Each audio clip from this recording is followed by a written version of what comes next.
not everything has to be a Hallmark movie. You know, you're not always going to fall in love with the small town hunk who drives the pickup truck that has like the like cut down his Christmas tree in the back of the vintage pickup truck, right? Like that's just like, it's just not reality. I mean, I love that kind of stuff. It's fine, whatever, but it's just, you know, you have to manage your expectations. Women need to empower women, and our voice matters. Bitch. Welcome to the Mom Bitch Podcast. This episode of the Mom Bitch Podcast is brought to you by BTRNation.com. Oh, hey, busy mama. Do you need a snack that is not just healthy, but also delicious? Check out BTR Nation. With low sugar, low carb, high protein, high fiber, and low sodium, BTR Nation snacks are perfect for keeping you fueled and feeling fantastic throughout the day.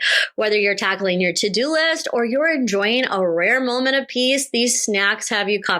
Plus, for a limited time, you can use code MOMBATCH to get 20% off and free shipping. So do not wait. Visit BTRNation.com. They even have a snack quiz so you can help discover your favorite healthy treats. Tara Clark, welcome to the Mom Bitch Podcast. Thank you for having me. I'm so excited to be here.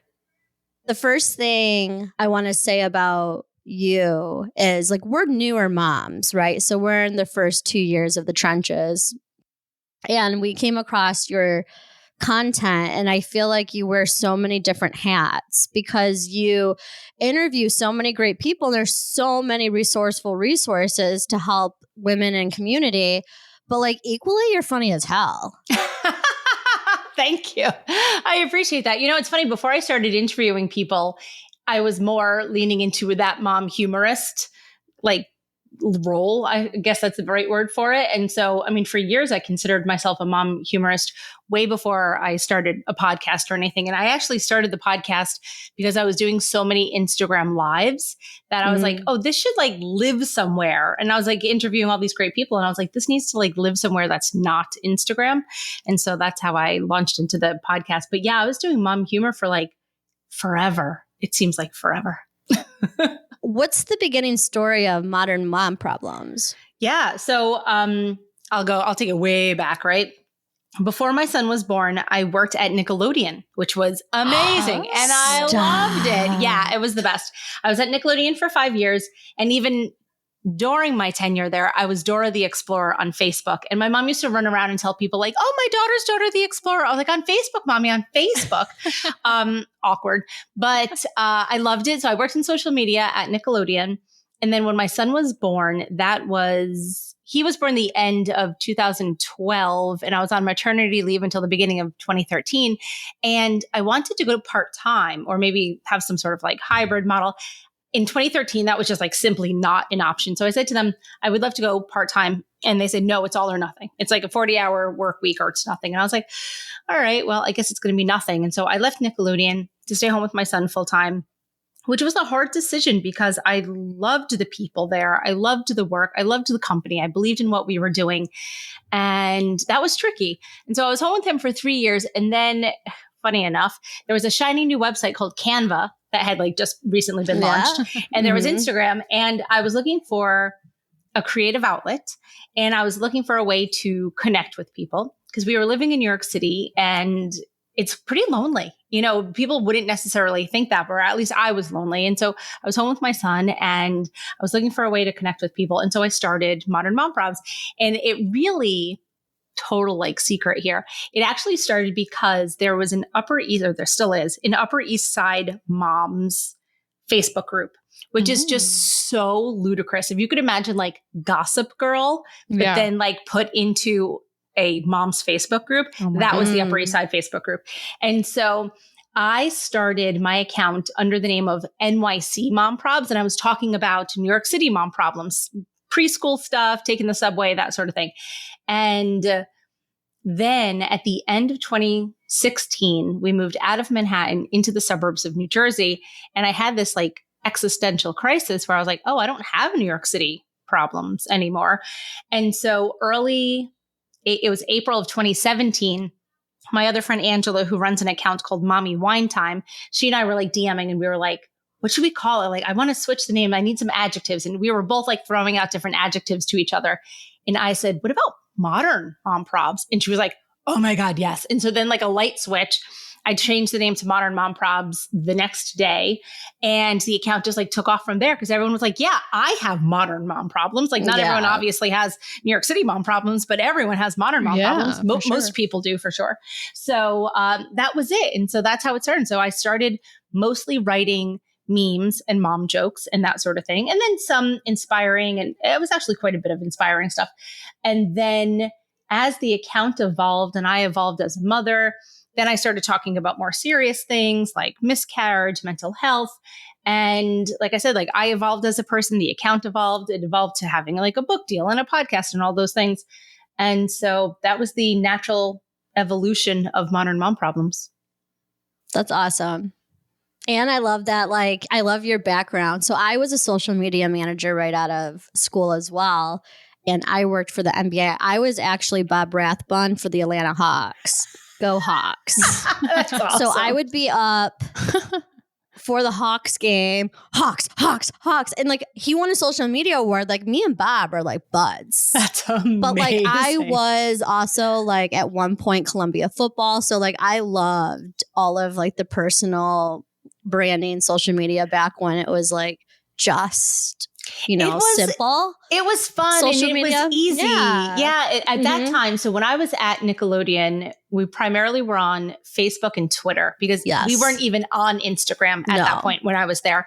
And we used to live tweet TV shows. And that was so much fun. I loved live tweeting TV shows from the Nickelodeon account. So yeah, I sort of missed the simple days of social media.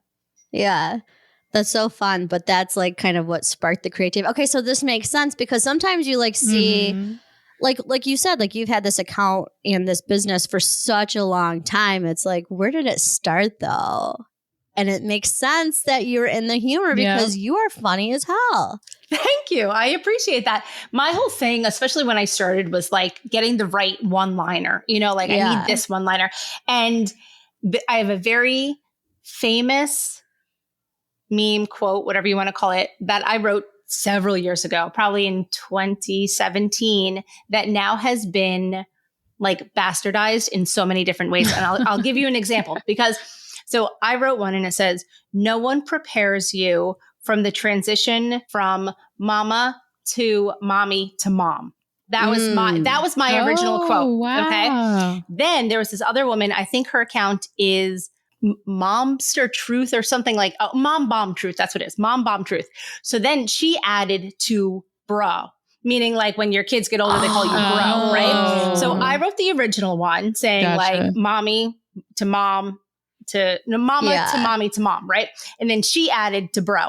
And then whoever in the world just like took it and then ran with it and made like t-shirts and sweatshirts. I see it everywhere. And you see that stuff all the time. But there was an origination of that. Like I had that first initial, very sweet, heartwarming quote. She added the humor to it. Several years later, it was like 2 or 3 years later after I wrote it, to bruh. And then people just like ran with that idea. I know. Oh man, did you wish you trademarked it? I know, right?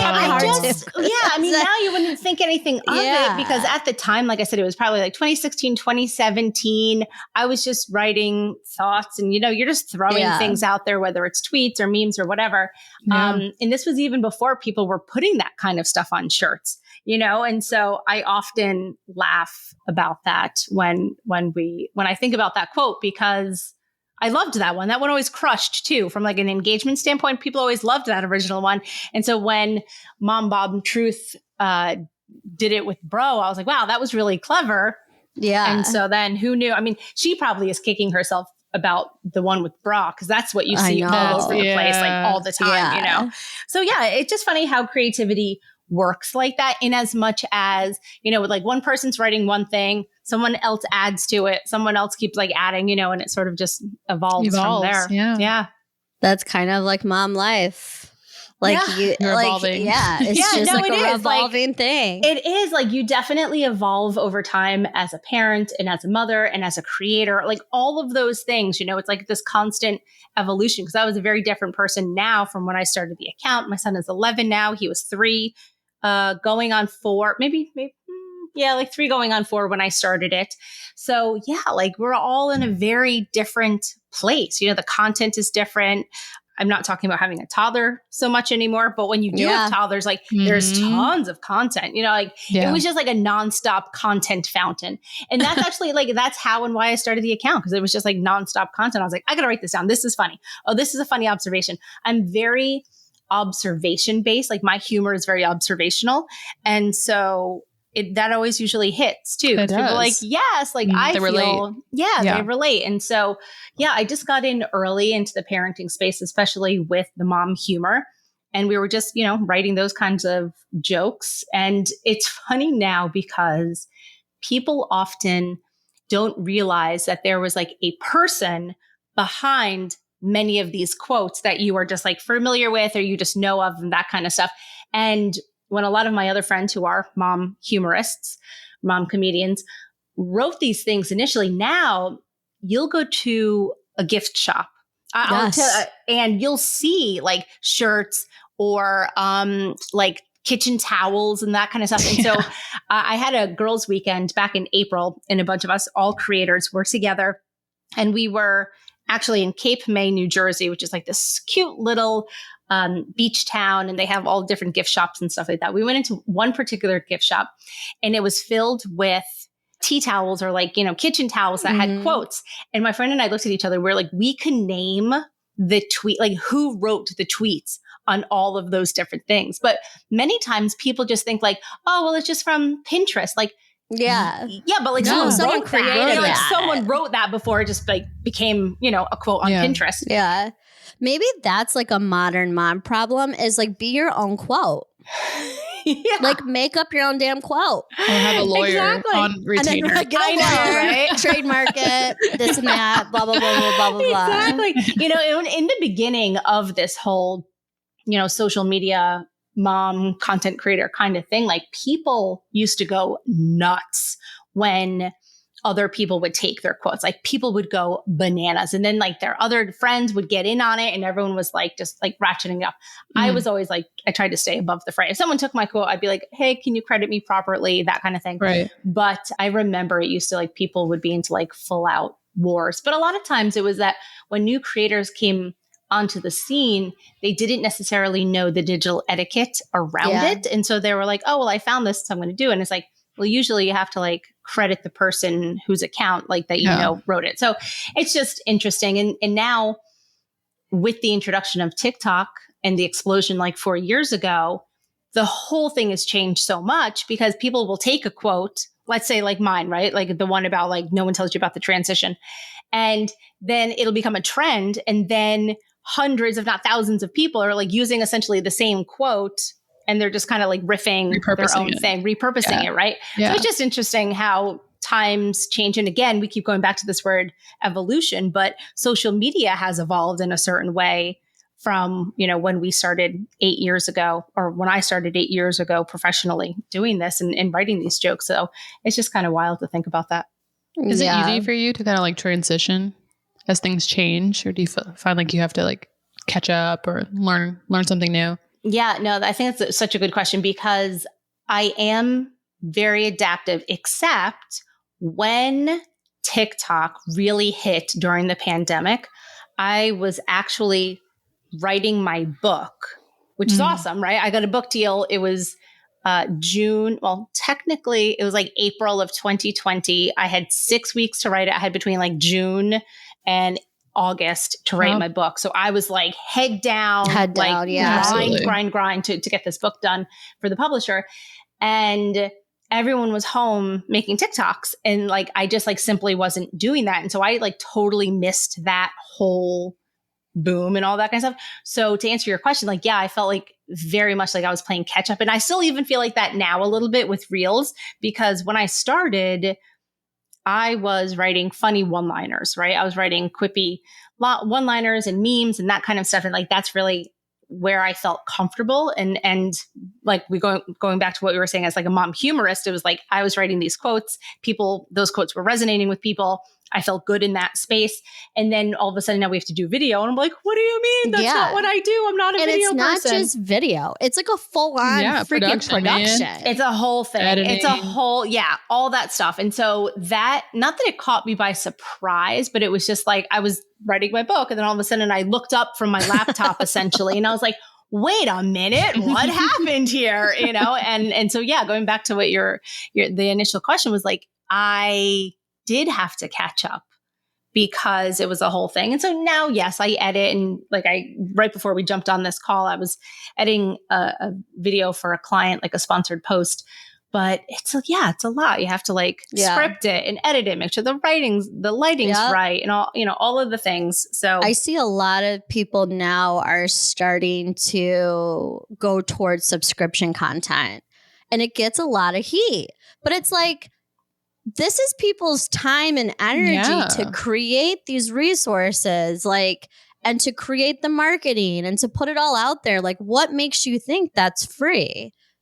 I think that more content creators, all of us need to have more support from the general public to say, listen, it's a lot of work. Instagram is its own job. I can barely, and I do digital marketing for a living. I can't keep up with TikTok. And now there's Threads, and then there's still Facebook. And then I just learned that Pinterest is still very relevant. Mm-hmm. And it's just and there's not you have Hootsuite and a couple other programs, but it's not everything just perfectly generates across the board everything. It's a lot of freaking work. It really is. And that's why for me personally, I chose to not pursue TikTok. Everyone's like, you got to do TikTok. You got to do TTikTok. That's a full-time job. I don't have the bandwidth for that. And I felt like I missed the boat. And so I was like, I'm not going to try to run after that boat, swim after that boat to catch it. That ship has sailed. Let it sail. I'm just going to stay where I am over here. I'm not a good enough dancer to be on TikTok. I've tried to have my husband record me on one of those viral TikTok things, because in my head I'm like, I can do this. When they go up to the side and then I see it and my mom belly is hanging out and my mom arms are popping out. I'm like, nope.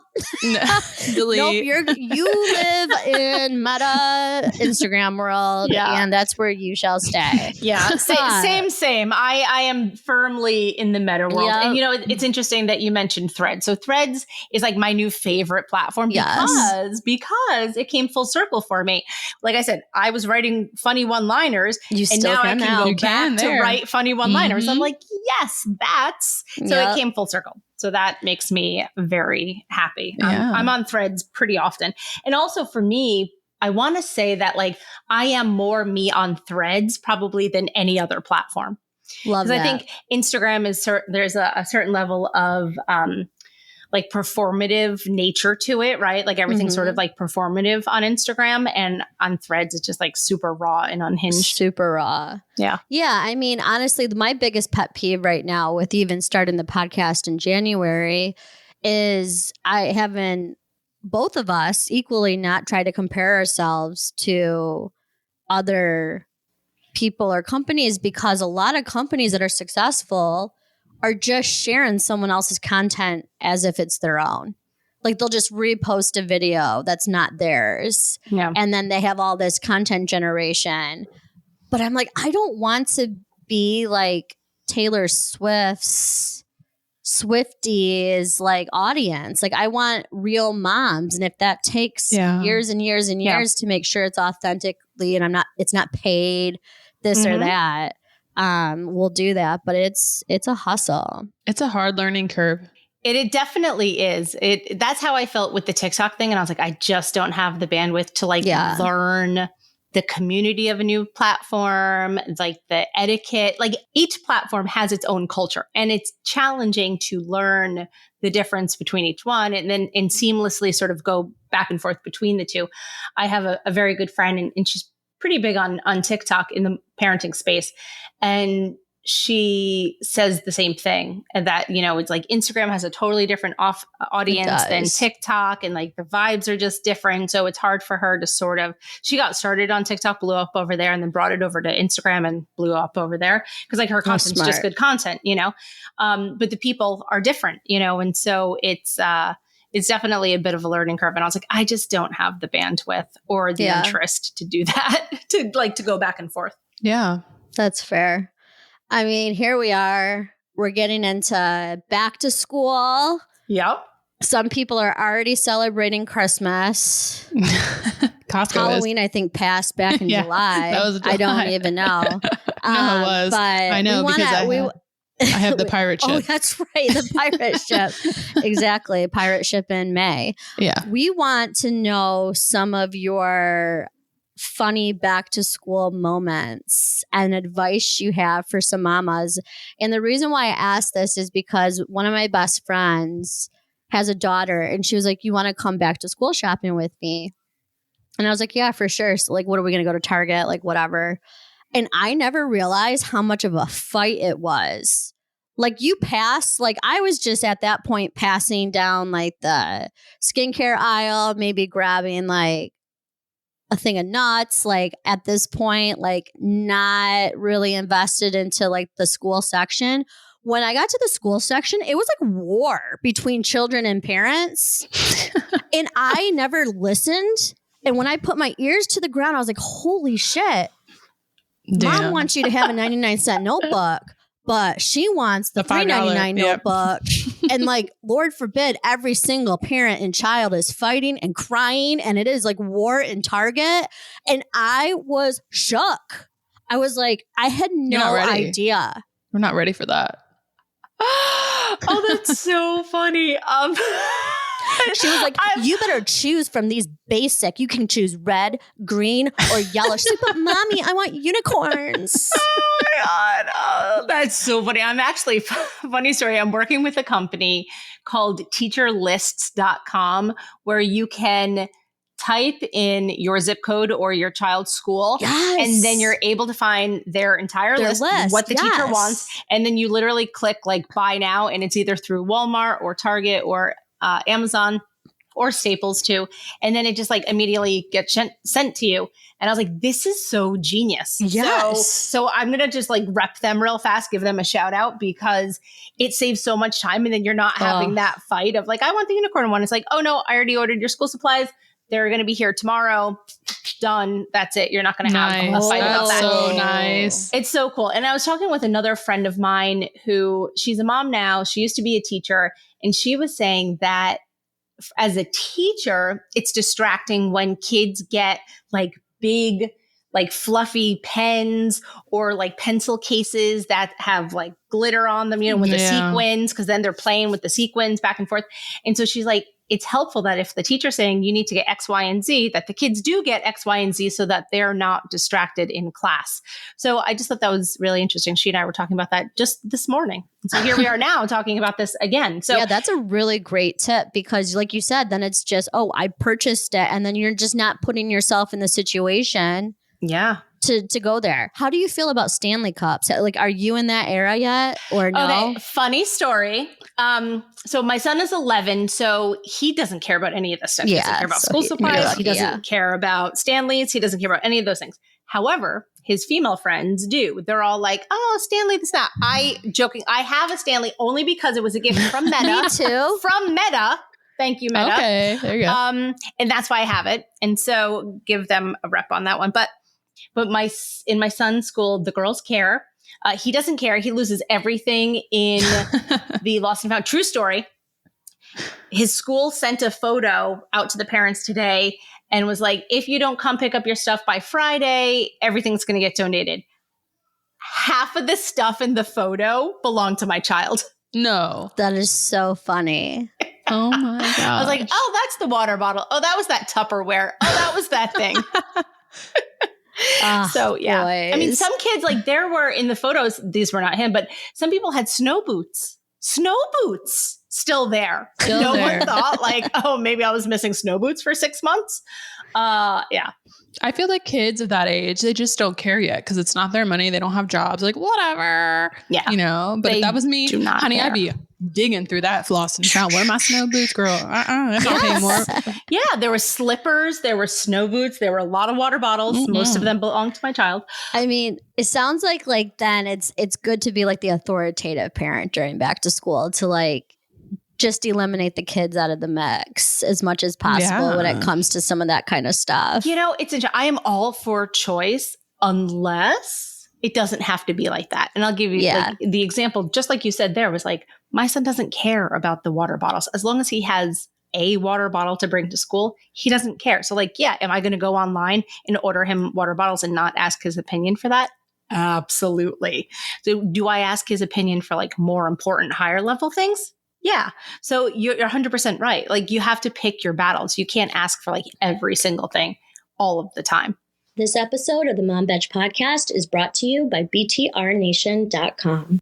Oh, hey there, Supermom. Are you looking for a snack that will fit your healthy lifestyle and allow you to keep up with your busy days? Well, say hello to BTR Nation. BTR Nation snacks are low sugar, low carb, high protein, high fiber, and low sodium. So it's literally everything that we need to stay energized and feel great. From protein packed bars to guilt-free truffle cups, these snacks are designed to support your active lifestyle and satisfy your cravings, which is why they are my favorite. But the best part is we get to use code MOMBETCH for 20% off and free shipping. So if you're ready to upgrade your snack game, visit btrnation.com, grab your favorite snacks, and fuel your mom's superpowers. Do you have any other parenting resource advice for parents that are looking to enter into like their back to school era? Yeah. You know what I often do? I mean, it may be a little late in the game right now, is I tend to buy back to school clothes off season, because they're discounted, right? So like I will often buy my son like winter clothes in the summer and summer clothes in the winter. And however, because like we live in New York, right? So we have 4 seasons. Not everyone has 4 seasons where they live, so it doesn't make sense. But our clothes do, you know, do go on clearance because we do have the changing of the seasons. And so whenever possible, I do try to really stock up on clothes off season, so that by the time he has like back to school, like we have all brand new stuff. I never took the tags off them, and we're good to go. I'm not paying like top dollar for all of the brand new clothes. Absolutely. That's really smart. I feel like I remember my mom doing that a lot of the time. And I feel like it's probably hard. I feel like we get in such a bad in the moment, cycle. At least for me, because of Amazon. I feel like Amazon has ruined a lot of people when it comes to like being strategic with their money and their consumer dollar, to be quite frank, because it's like, oh, I'll just wait. Because if I need something, Amazon can send it to me in 2 days. But it's like, as I want to retire, I need to save money. And so now that I have a child, I'm like, okay, like I actually need to look at these different type of options to save, because I don't want to work. I want to retire. You just want to veg. You just want to vibe. I was born to be a stay-at-home mom. That's a modern mom problem. That is a modern mom problem. You know what we do? I don't know if they have the Children's Place by you, like that's like a store. And so they're like constantly having like ridiculous sales. And so that's when I go in there and I load up and the stuff is like 70% off and they're sweatpants. And I'm like, or joggers. My son loves joggers. And I'm like, yeah, I'm going to buy all the joggers that are 70% off. Yeah. And so that's how we do. But again, it's like tends to be off season. So you just have to kind of think a little bit ahead, right? Because like, you know, they're going to be, you know, I'm just making this up, like, you know, size 5T at some point. Maybe they're not 5T now, but they're going to get there. And same thing, you know, even with shoes, I'm like that too. I tend to buy a lot of things ahead of time. Yeah, why not? Yeah. Do you have any advice? So like if you look at the entire country's economics and, you know, finances, like sports are basically now like, when I was in sports, it was like $25 to rent the jersey for the year. Now sports are like an arm and a leg.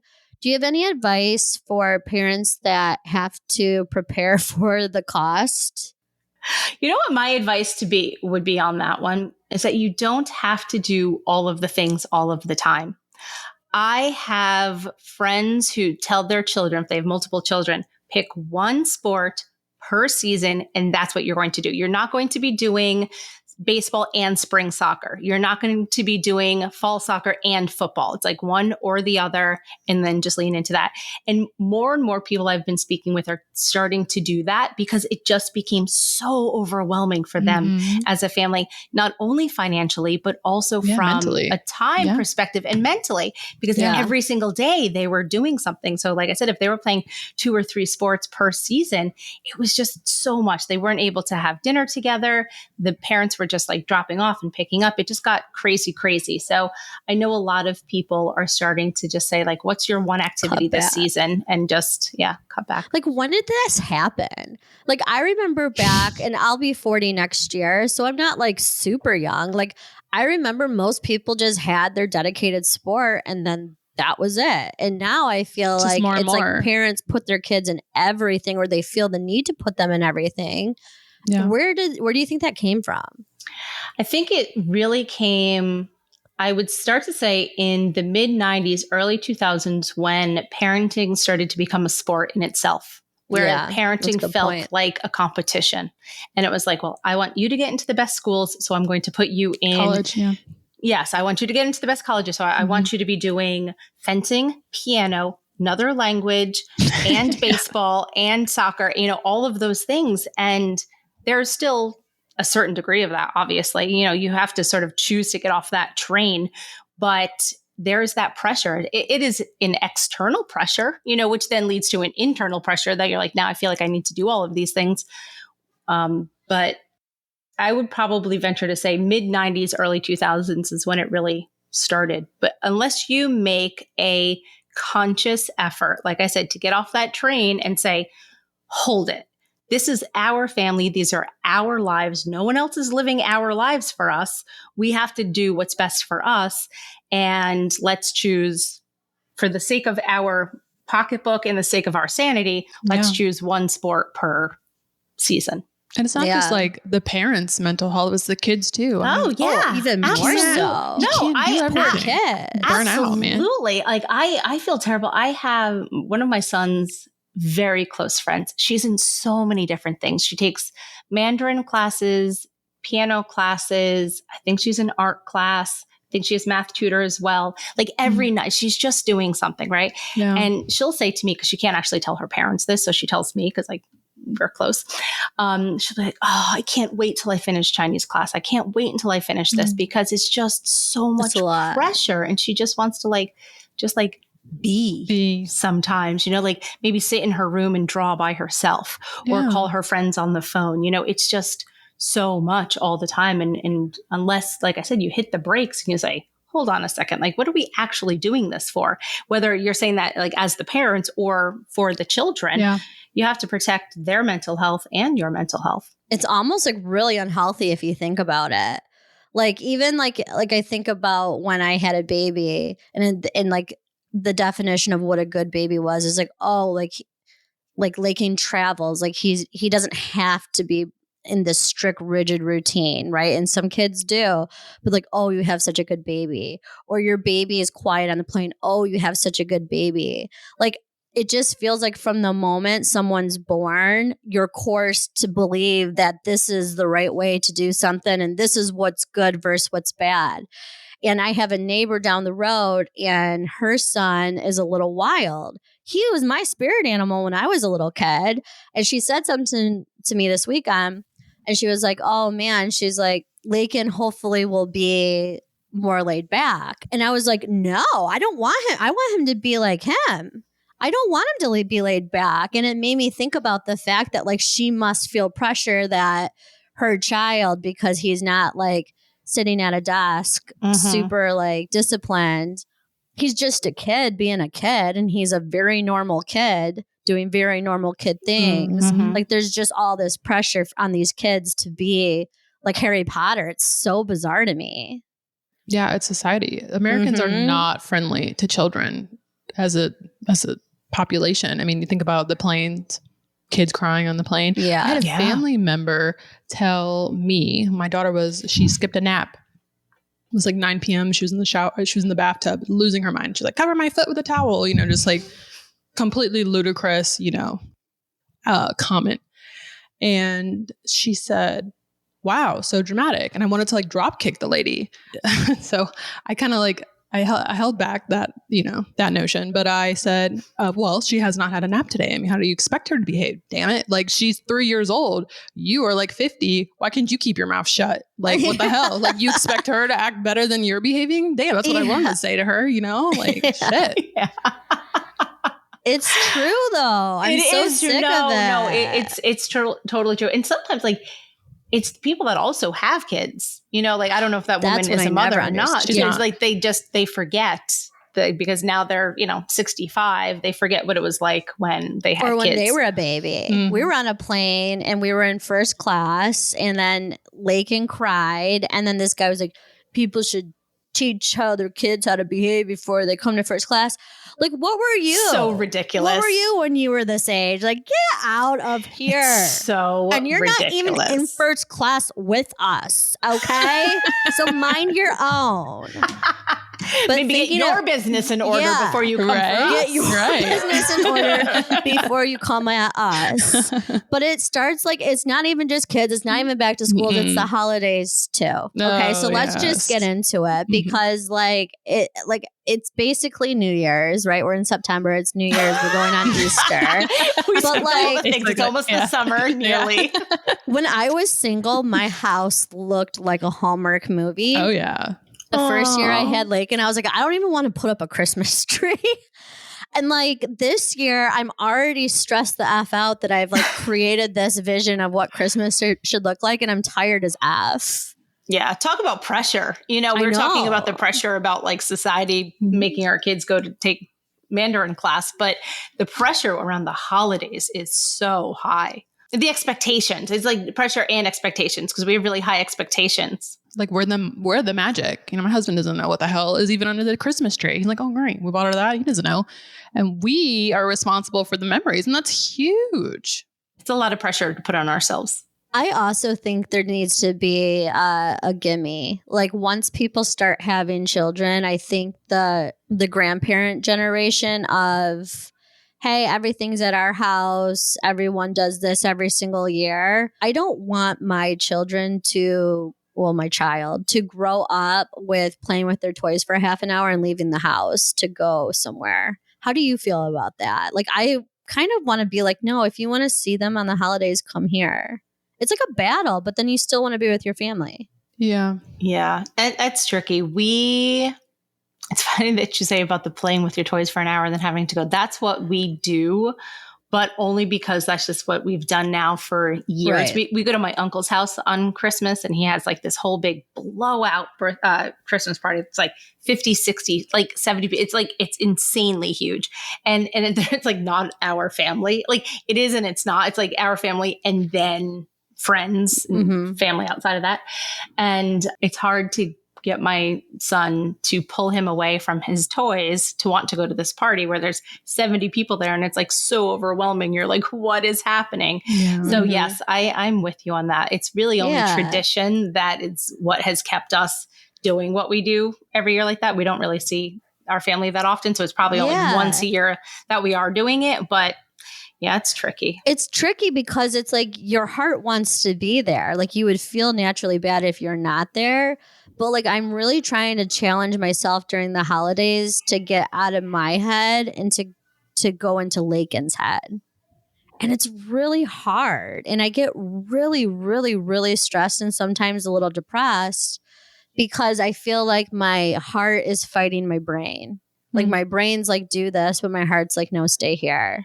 Yeah. And do you have any advice? Holidays can be a really hard time for people just in general, but do you have advice for anyone as we get into the holidays on how just to remain sane and true to who you are and not get super caught up? Because the last thing I hate seeing is when people are just overly stimulated and the holidays come by and then they're ruined and then they're cranky and it's like, no, you should have been really happy this year. Several thoughts come to mind when you mention that.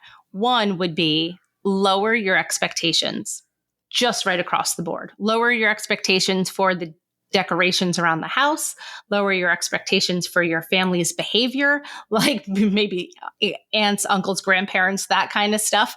And I'm not saying like don't have standards. Like there's a difference between like having high standards in life and lowering your expectations for certain situations, right? Like I just want to differentiate the two so that they're all understanding the same thing.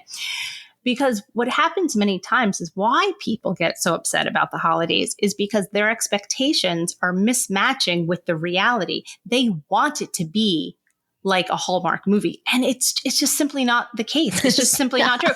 My mom called, I'm going to tell you a true story. God, I can't even believe I'm going to tell you this. What I'm going to tell you is my mother called me once on Christmas morning and she was like, it didn't happen. And I was like, what didn't happen, mommy? She's like, it didn't happen. I was like, what are you talking about? She's like, Santa, like he didn't send me a boyfriend like in the Hallmark movie. I was like, get the out of here that you're serious with that. She would like thought that somehow if she watched enough Hallmark movies that the magic would like spread onto her. I was like, no, like so that's an expectation thing, right? Yeah. Like if you watch 30 Hallmark movies in a row, like Santa's not going to send you a boyfriend from a small town. It's just not going to happen. Yeah. I mean, that's a whole separate story altogether. But that's true. I mean, that actually happened. I mean, that morning, that Christmas morning, I think like my husband wasn't feeling well. My son was like 1 or 2. And like, you know, he was playing with his toys and we were about to host. I think we might've been hosting that year. And, or we were going to pick up my mom and go to my uncle's house, whatever it was. She called me like first thing, like, I don't even know if I had my coffee. And she was like all upset about Santa Claus not sending her a boyfriend on Christmas morning. And like that, but that kind of stuff goes back into the expectations. I mean, she's crazy. So that's a different thing altogether. What happens is we see so much of this magic and we're trying to create the magic for our kids and for our spouse and for all of that kind of stuff. And it's like, we have to remember that not everything has to be a Hallmark movie. You know, you're not always going to fall in love with the small town hunk who drives the pickup truck that has like the like cut down his Christmas tree in the back of the vintage pickup truck, right? Like that's just like it's just not reality. And on his inhereded property where he's $1 million. rich. Yeah, exactly. Bringing you cocoa at the hotel where you're staying because there's a blizzard. Like, I mean, I love that kind of stuff. It's fine, whatever. But it's just, you know, you have to manage your expectations. Well, then it's like Hallmark starts it even earlier. So it's like every single year, it's earlier and earlier and earlier. It only means that my mom's going to watch that many more movies before Christmas Day. That's what I'm getting She's at. She's going to manifest this. Oh, God. I hope she I is. would hope. That would be awesome. But like the more it goes, you know, like the more we're having to experience it, the more stressed we are throughout the whole year. So I'm noticing people, instead of just being stressed from December 15th to December 25th, they're stressed from like September to December because it's just like marketing. And then you got social media and then you have all of this like content consumption that's telling you for so many months in a row. By the time Christmas, like New Year, I used to love to do Christmas through like New Year's. The day after Christmas, I'm like, take this shit down. Cleaning it all up. Because I'm the opposite. Overwhelmed. I'm opposite because I was like, it took me so damn long to get all this shit up here. We're going to savor this for as long as freaking possible. It's true. It is a big commitment. It is. But also, too, there is something to be said about having your house back. You know, back to how it normally is. It does. Yeah. It's cathartic for sure. One of the best pieces of advice that I ever received was from a friend of mine. She's also a clinical psychologist. And she said, never feel bad to leave a party early. And you always want to bring your kids out of a party on a high note. So I'll give you an example. You know how oftentimes people joke about like taking your toddler out of somewhere, holding them like a surfboard, you know, like when you're like that surfboard and they're kicking and screaming and they're like just a mess at that point. Yeah. What she always recommends doing is leave that party, a place, playground, wherever you go, before it gets to that point. So love it. Have them leaving on a high note because it's so good for their self-esteem and their confidence that they're not being dragged out somewhere or that you stayed too long and now it's gone south. So for Christmas, in my family, everyone's always like, oh, Tara, no, stay. Oh, it's 9 o'clock. It's 10 o'clock. Stay. I'm like, no, I have to go. I have to put my baby to bed.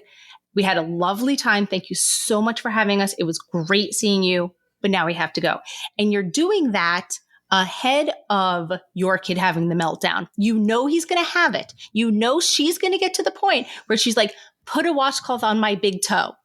Yeah. You know she's going to say, it's going to, I mean, maybe not that's specific, but at some point she's going to say something out of her mind, right? Yeah. And before you get to that point, say, Auntie Barbara, it was so nice to see you. Thank you for having us. We got to bounce.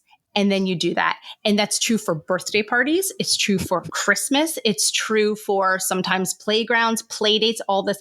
I have another friend who is a clinical psychologist. She always limits play dates to 90 minutes because she knows that anything longer than that, it's going to go south. She just knows. I say that about gas. After 3 days, you start to smell like fish. You start to stink like fish. Mm-hmm. But I love that for play dates. Like, have the boundary. Yes, have the boundaries. Leave on a high note because you don't want to get to the point where you're carrying the kids out like surfboards. You want them to be like, bye, thanks for having me. I had a great time. I'll see you next time. Everyone's smiling and having fun, not screaming, tearing each other's hair out, right? And that sometimes happens when someone's staying too long. That takes the pressure away off of everything. Exactly. So what I'm saying to you is follow your heart. If you say, you know what, this isn't going to work, like then communicate it, or however it's going to work with your family. Yeah. Maybe they won't take no for an answer. Maybe you do have to show up for an hour or two. Do that, but then bounce while it's on a high note, and so that your kid doesn't always think that I'm a bad kid because it's chaos. You're taking me out because I can't behave right. All of those things. And so I just loved that piece of advice, and we still use it now. I think that's even good advice for adults. That's, like sometimes for you just got to anyone. dip. I'm happy you clarified it though, because when you said it, like, I think it's so funny in my head. You probably won't think it's that funny, but when you were like, leave on a high, I was like, yeah. So like right when they cut that piece of birthday cake, you take that birthday cake to go and you're like, bye. And everyone's on a high so they don't realize you're leaving. Yeah. But I see what you're saying. No, I was saying it so like while everyone's like still regulated. While you're all like emotionally regulated. That's what I should say. So leave while everyone's emotionally regulated and still in a good mood. You unwrapped your last gift, so that means we're out. Everyone have a great holiday. We'll see you next year. That's so funny. Yeah, that's really great advice. Honestly, like that's basically like that's like a wrap, man. Like that's just, I mean, that's something for the rest of the year. Honestly, everyone can just take and put into practice because no one says it like that. Or like, I love the, if you're gonna be somewhere for an hour, make it a really good hour. Like I mean, just the time that you're going to be there. Like, anywhere. That's what it is. If you're going to go to the zoo, you're going to go to the playground, like go there, crush it, have a great time for an hour. It's better to do that for an hour and then just bounce. That's what it was. Before you get to the point where, like I said, you're carrying them like a surfboard underneath your arm. They're screaming. Yeah. And you probably want to anyways, but you feel like you can't because you're listening to your head, not your heart. Yes. So listen to your heart more and just dip. That's self-care. Find the moments for self-care. So before we wrap, just to like, I mean, you're just the best. And we hope we get to work with you in the future. You guys are the best. The best thing I think about having Mom Podcast is you kind of get an audience to grow with you, right? So like we have young kids and we're hoping to like grab the young audience with young toddlers to grow with us and so on and so forth. But do you have any modern mom problem advice to leave us on for the rest of this year? Oh my God, I have 1,000 things of modern mom problem advice. One of the biggest modern mom problems I hear often on my show and just in general is social media comparison. Right? We are so inundated with the messaging and with the tone that like we need to be prettier and thinner and our kitchens need to be whiter and cleaner and all of those things. And my advice for you is to put the phone down when you can, right? Check in on how you feel when you're scrolling. Sometimes you're like, oh, I have some me time. Oh, it's self-care. Let me take 5 minutes to scroll my phone. And then you feel like garbage. You feel worse than you did before you even started, right? So I want everyone to be mindful of that and cognizant of that. So do something else Do something Love it. different with your time when you're starting to feel that feeling sort of rise up. I have to take my own advice with that because it happens to me. You know, many times you're on social media and you're like, oh, I'm doing it for research. I'm just trying to see what's going on.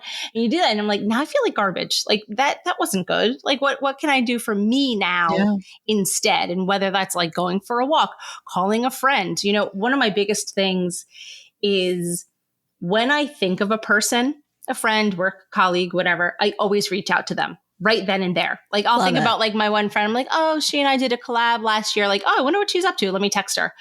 And it makes her smile. It makes me smile. It makes us both feel good. And so instead of sitting there scrolling your phone, I would say close Instagram and text a friend. Call a friend, text a friend, just let somebody know that you're thinking of them. And that's a better use of your phone. I love that. I love that. Absolutely. Oh my goodness. Thank you so much for coming on the podcast. Thanks for having me.